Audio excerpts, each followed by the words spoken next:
주식 투자 심플하게 충분하게 스텝스. 스텝스 구독자 여러분 안녕하세요. 돈 되는 정보만을 꽉꽉 눌러서 알려주는 리서치 돈알리의 최상욱입니다.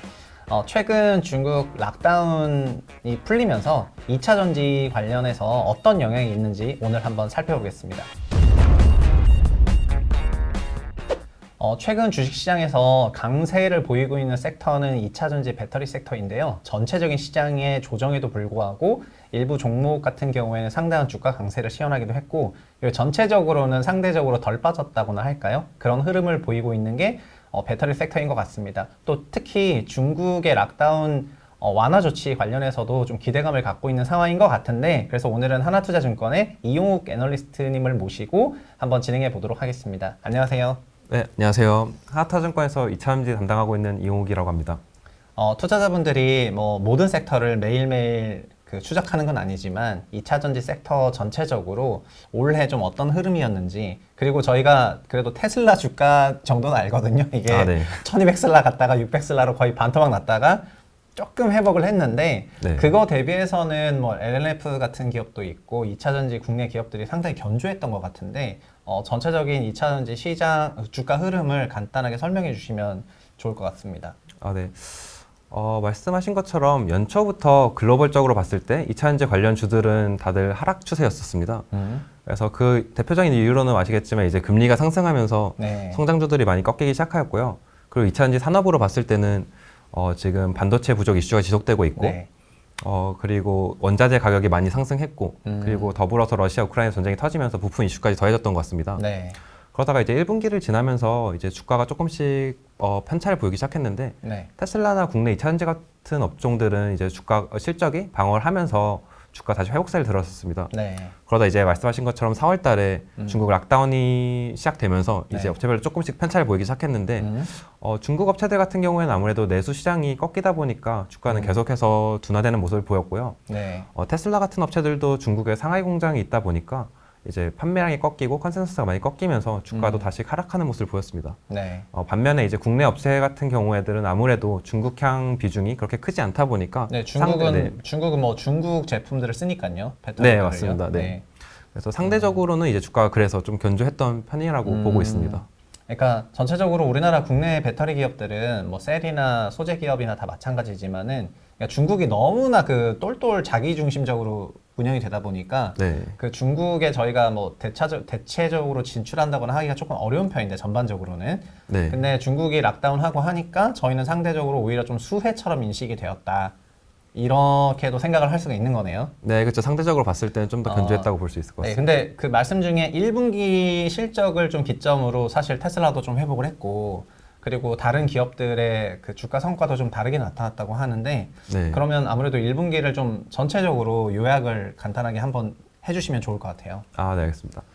1분기를 먼저 보게 될 경우에는 이제 국내 업체들 위주로 말씀드리자면은, 요약하자면은 실적에 대한 우려가 있었으나 생각보다 방어가 잘 된 분기다라고 말씀드릴 수 있을 것 같습니다. 그래서 가장 대표적으로 이제 국내 업체들은 이제 셀 업체 같은 경우에는 주가 방어를 잘했고, 그리고 소재 쪽으로 봤을 때는 양극재 업체들, 동박 업체, 그리고 전해질 업체 위주로는 이제 방어가 잘 된 편이었고, 다른 소재들 이제 분리막이나 전해핵 같은 경우에는 조금은 주춤한 한 분기였다라고 말씀드릴 수 있을 것 같습니다. 그러니까 셀 업체들 주가도 괜찮았고요. 셀 메이커 업체들이 주로 SDI라든가 LG 에너지 솔루션, LG에솔이라든가 SDI라든가 뭐 SK 이노 같은 기업들이요. SK 이노는 요새 막 정유 테마랑 붙어가지고 이게 정유인지 배터리인지 구분하기가 어려운데 너무 올라가가지고, 이런 전반적인 그런 그 셀 메이커 주가들 좀 견조했고, 그리고 소재도 보시면 양극재나 이런 기업들은 좀 괜찮았다, 이렇게 말씀을 하신 거죠? 네, 맞습니다. 그게 뭐 이유가 있는 거예요? 우선 이렇게 실적이 조금 방어될 수 있는 거는 이제 크게 저는 두 가지 요인으로 보고 있는데, 첫 번째는 이렇게 원소재 가격이 많이 오르는 상태에서 이것들을 판가 전가가 가능하냐가 이제 첫 번째고, 두 번째로는 이제 완성차 업체별로 판매량의 편차가 보이기 때문에 어떤 완성차의 밸류 체인에 껴있냐에 따라서 편차가 좀 있었던 것 같습니다. 좀 더 깊게 설명해 주면요. 그러면 이제 판가 전가에 대해서 좀 말씀드리면은, 이렇게 판가 전가가 가능한 이유도 이제 두 가지로 보고 있는데, 첫 번째로는 기술 경쟁력. 그래서 그런 소재가 이제 커머디티성 소재냐, 아니면 정말 기술력을 가지고 판가 전가가 가능한 소재냐라고 볼 수 있는 부분이 있고요. 두 번째로는 이제 수급 상황을 봐야겠죠. 그래서 이 소재가 지금 수급이 좀 타이트한 상황이 계속 유지되고 있느냐에 네. 따라 좀 다를 것 같습니다. 네. 네, 그래서 기술 경쟁력이 있는 소재라고 하면은 이제 국내 업체들 같은 경우에는 양극재 업체들이 실적이 괜찮다고 말씀드렸었는데 네. 전 세계에서 이제 하이니켈 양극재, 그래서 기술력 있는 양극재를 만들 수 있는 업체는 국내 업체들이 유일합니다.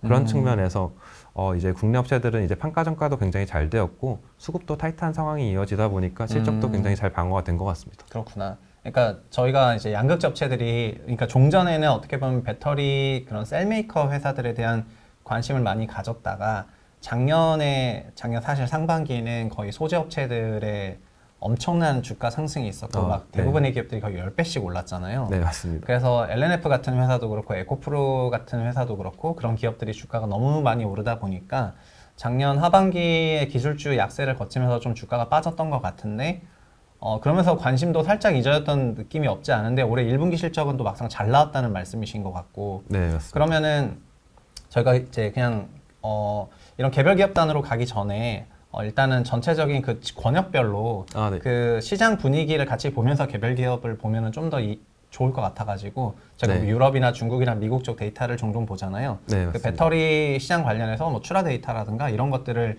권역별로 좀 요약해서 설명해 주시면은 좋을 것 같아요. 네, 알겠습니다. 네, 그래서 글로벌 배터리 출하량을 그럼 말씀드리자면은 네. 말씀하신 것처럼 크게 세 가지 권역별로 이제 봐야 될 것 같은데 중국, 유럽, 미국 순으로 봐야 될 것 같은데 네. 관련해서 이제 중국 먼저 말씀드리자면은 중국은 올 초부터 이제 판매량 둔화세가 조금씩 나타나기 시작했습니다. 네. 그러다가 이제 정말로 락다운이 시작되면서부터 판매량 성장률이 많이 꺾였고요. 네.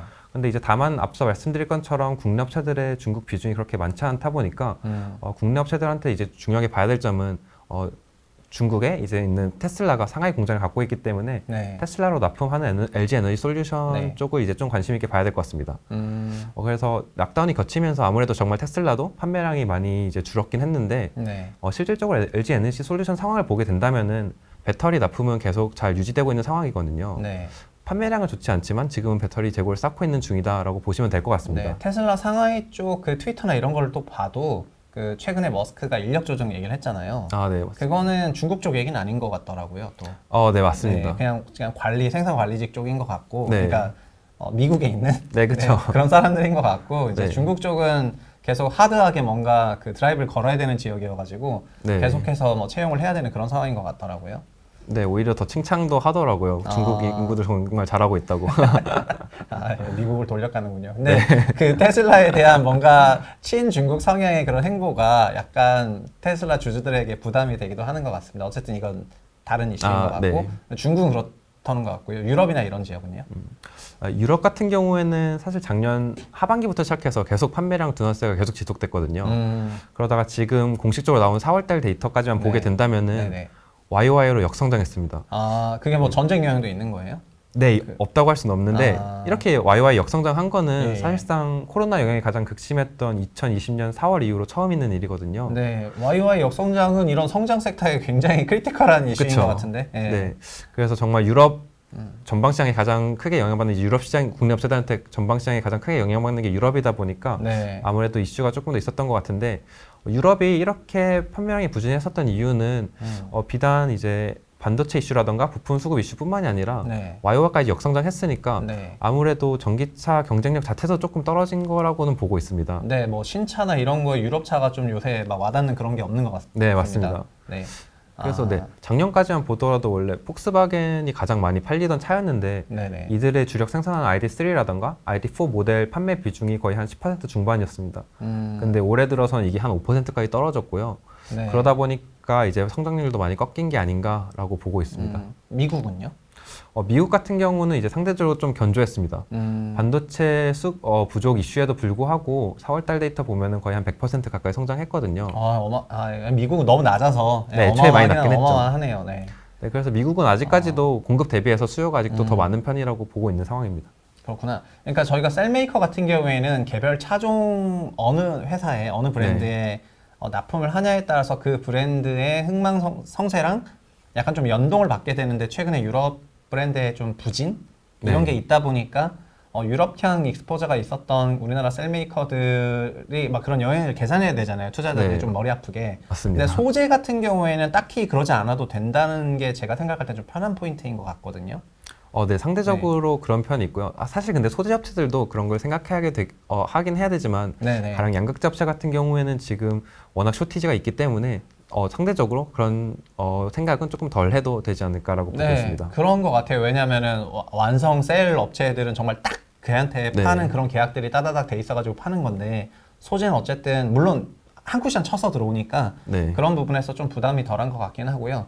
그러면 저희가 권역별로 봤을 때 미국은 YY로 거의 100%고 네. 유럽은 말씀하신 대로 역성장했고 네. 그리고 중국은 락다운 영향이 있었지만은 성장률이 좀 많이 둔화된 상태인데 이제 좀 회복을 하겠죠. 자연스럽게. 네. 좀 회복을 한다고 봤을 때 그러면은 봤을 때 또 셀보다는 소재가 어느 정도 둘 다 뭐 주가 견조했지만 1분기 실적으로 봤을 때 소재 기업들 중에서 양극재 만드는 기업이랑 또 어느 업체가 좋다고 하셨죠? 양극재하고 동박이나 동박이랑? 전해질 같은 업체들도 실적은 네네. 괜찮았습니다. 그렇구나. 근데 저희가 양극재 기업들이 아무래도 우리나라 회사들만 좀 만드는 그런 거다 보니까 더 관심이 많이 갈 수가 없는데 그래서 에코프로 계열하고 LNF 계열을 좀 간단하게 좀 리뷰해 주시면 좋을 것 같아요. 그리고 올해 먼저 LNF 좀 여쭤보고 싶은 부분이 있는데 이 LNF 같은 회사는 제 기억으로는 2년 전에는 영업이익이 거의 안 나던 회사였는데 네, 맞습니다. 올해 애널리스트 컨센서스가 지금 추정한 것도 거의 영업이익이 2천억대 중반이고 1분기도 500억대 영업이익을 냈기 때문에 언제 이렇게 돈 잘 버는 회사가 됐지 하는 그런 생각이 들더라고요. 이 LNF가 실적이 왜 이렇게 잘 나오기 시작했고 그 다음에 앞으로 어떤 식으로 실적이 나올지에 대해서 한 좀 그림을 그려주시면 좋을 것 같습니다. 네. LNF 말씀하신 것처럼 한 2년 전까지만 해도 거의 적자를 내던 기업이었거든요. 네. 그러다가 이렇게 실적이 잘 나오게 된 가장 주된 요인은 결국 테슬라 밸류체인에 낄 수 있었기 때문에 가장 주된 이유라고 보고 있습니다. 네네. 그래서 작년 중반부터 테슬라향 NCMA라는 양극재를 생산하기 시작하면서 네. 실적이 굉장히 좋아지기 시작했고 그리고 아시겠지만 그때부터 테슬라도 차량 판매량이 굉장히 많이 올라갔거든요. 네. 그러다 보니까 양극재는 더 많이 필요하게 된 거고 네. 그래서 지금 LNF도 계속해서 그쪽 물량을 대응하기도 바쁜 사정입니다. 그러다 보니까 지금 양극재 원래 가동하던 일정들을 더 앞당겨가지고 계속 더 일정을 앞당겨서 생산하고 있는 와중이고요. 이러다 보니까 계속해서 탑라인은 계속해서 컨센서스랑 가이던스가 계속 상향되고 있는 중입니다. 네, 매출 늘어난 게 어마어마하더라고요. 분기에 5천억, 그러니까 분기에 5천억 매출인데 4Q에는 거의 추정치도 1조 매출이고 네, 맞습니다. 아니 매출이 너무 많이 늘어나가지고 네. 제가 진짜 너무 깜짝 놀랄 정도로 늘어가지고 네. 그러니까 LNF는 시장에서 컨셉추얼리 확실하게 테슬라 밸류체인이라고 거의 못 박은 상황이고 네. 그래서 오히려 테슬라가 중국 때문에 좀 안 좋았다가 일주일 전에 중국 락다운 완화로 어느 정도 좀 긍정적인 센티가 반영되고 이런 부분을 생각한다면 LNF도 지금 뭐 매크로 단에서 LNF를 부정적으로 볼 그런 이슈는 없을 것 같긴 하네요. 네, 맞습니다. 네. 네, 사실 그냥 밸류에이션 측면으로 보게 된다면은 네. 원래 그동안은 에코프로가 이제 양극재 중에서는 약간 대장주라고 많이들 얘기들 했었는데 네.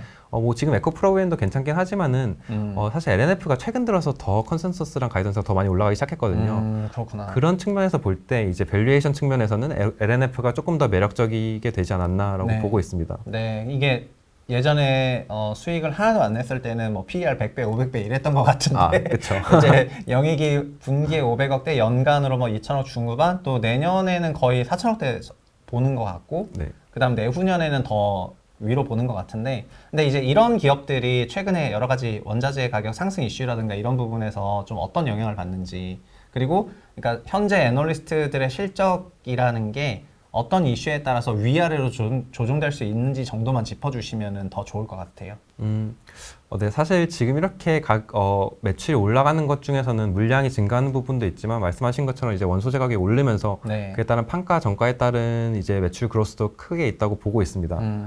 그래서 이제 지금 2분기까지도 보게 되면은 2분기에 벌써 가량 한 매출이 1조 정도라고 또 나올 수도 있다는 얘기도 있는데 그러면 추정치 대비 완전 서프라이즈인 것 같은데. 네, 그렇죠. 네, 네.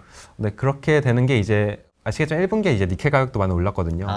이제 그런 부분이 네. 2분기에도 계속 반영되면서 매출 그로스가 나오게 된다라고 보시면 될 것 같습니다. 그러니까는 원소재 가격의 상승을 이런 소재 기업들은 좀 어느 정도 편하게 전가하는 경향이 있다 보니까 그런 네, 부분에서 좀 자유롭다 이런 말씀이시구나. 네, 맞습니다. 다만 이렇게 증가하면서 아무래도 비용도 증가하고 매출도 증가하다 보니까 이제 네. 분모 분자 같이 증가하면서 이익률 자체는 조금씩 내려가는 건 있을 수 있습니다. 네네. 다만 그래서 지금은 이익률을 보기보다는 이제 영업이익의 절대값이 얼만큼 증가하냐가 더 이제 중요한 시점이라고 보고 있고요. 또 이런 측면에서 양극재 기업들이 이렇게 판가점가를 잘 하게 된다면은 결국에 이걸 받아다 쓰는 셀업체 같은 경우에는 2분기에 실적이 과연 잘 나올까라고 하는 것도 조금 이슈는 그러네요. 있습니다. 네, 그러니까 소재 가격이 너무 올라가서 네, 맞습니다. 그거를 셀 메이커가 또 전가해야 되는데 네. 자연스럽게 그 셋업체 디스를 한 걸로 그래서 네, 결국 근데 셀업체들도 이거를 완성차로 정가를 주저하지 마세요. 하는데 이 디스를 해버렸기 때문에 전가해야죠. 근데 그러면 네. 또 자동차 업체로 가야 되고 그러면 결국 그쵸. 자동차 업체 중에서 가격 정가가 되는 회사가 어느 회사냐를 봤을 때 또 브랜드 네이밍 밸류 이런 것도 다 봐야 되다 보니까 결국 이게 잘 되는 쪽은 계속 잘 된다는 스토리로 가는 거예요 가지고 확실히 전기 자동차 쪽의 헤게모니를 누가 갖고 가고 있느냐 이런 것들이 굉장히 중요한 요인인 것 같고요. 그리고 네. 마지막으로 제가 궁금한 게 요새 현대차의 전기차 퀄리티가 너무 높아져가지고 네, 맞습니다. 이런 현대자동차 좋아지면은 좀 관심 갖고 봐야 되는 그런 기업이 혹시 있는지요? 네. 현대자동차랑 기아차가 지금 굉장히 판매량이 좋아가지고 네. 이제 4월 달만 보게 된다면은 글로벌 3위까지도 올라갔거든요. 그니까요. 이게 그러니까 너무나 그 퀄리티가 높아졌다고 느껴져요. 네, 맞습니다. 경쟁력이 정말 네. 있다고 느껴지고요. 그렇게 되면은 이제 현기차로 배터리를 넣는 업체들이 국내 업체들도 이제 LG 에너지솔도 넣고 SK 이노베이션 같은 경우에는 거의 다 대부분의 물량이 현기차로 나가거든요. 그러다 보니까 SK 네네. 이노베이션 출하량도 굉장히 견조한 편이라고 볼 수 있습니다. 네. 그럼 SK 이노는 뭐 현기차 수요에다가 유가 상승 수요에다가 약간 더블로 봐가지고, 그러니까 오늘 저는 어느 정도 정리가 됐는데 셀 메이커 중에서는 SK 이노 주가가 최근에 굉장히 견조한 편인데 그게 근본이 있는 것 같고요. 유가뿐만 아니라 그 배터리 쪽에서도 펀더멘탈한 이슈가 존재하는 것 같고, 그리고 소재 쪽에서는 LNF가 확실히 그 1등 밸류 체인의 그 알짜라는 점에서, 그리고 이게 중국 락다운으로 탑다운, 그러니까 뭔가 매크로 단에서 네거티브한 그런 이슈를 적용하다가 이게 좀 완화되는 국면에서, 그리고 소재는 전가가 편하다는 이런 부분이 확실한 장점으로 와닿는 것 같습니다. 오늘 또 간만에 나오셨는데 이렇게 네. 배터리 쪽 한번 쑥 훑어주시니까 머릿속에 깔끔하게 정리가 되는 것 같은데요. 네. 불려주셔서 감사합니다. 자주 나오세요. 알겠습니다. 왜냐면 이렇게 이용욱 애널리스트도 그 데뷔하신 지 얼마 안 되신 그 주니어 애널리스트여가지고, 주니어 애널리스트의 특징이 시장 데이터를 매우 꼼꼼하게 정리하는 그런 특징이 있거든요. 그래서 시니어 애널리스트들은 인사이트가 있어서 좀 그런 부분에서 장점이 있는데, 막상 불러서 이제 설명을 들어보면은 데이터 업데이트가 안 되고 계속 이렇게 제가 그랬다는 겁니다. 제가 다른 시니어 애널리스트가 그랬다는 게 아니라 제가 좀 야부리 털고 다니고 이런 게 좀 있었는데, 근데 주니어 애널리스트는 데이터가 항상 따라닥 들어오니까 너무 좋더라고요. 그래서 이용우 애널리스트를 제가 이제 모실 때마다 그런 걸 느끼는데, 2차전지 섹터가 어쨌든 지금 2022년 시장에서 살아남고 있는 몇 안 되는 섹터이고, 그리고 앞으로도 관심 갖고 지켜봐야 될 그런 섹터다 보니까 자주 나와주시길 바라겠고요. 오늘 어려운 자리 해주셔서 너무 감사합니다. 오늘 수고하셨고요. 같이 인사하고 끝내겠습니다. 수고하셨습니다. 감사합니다. 감사합니다.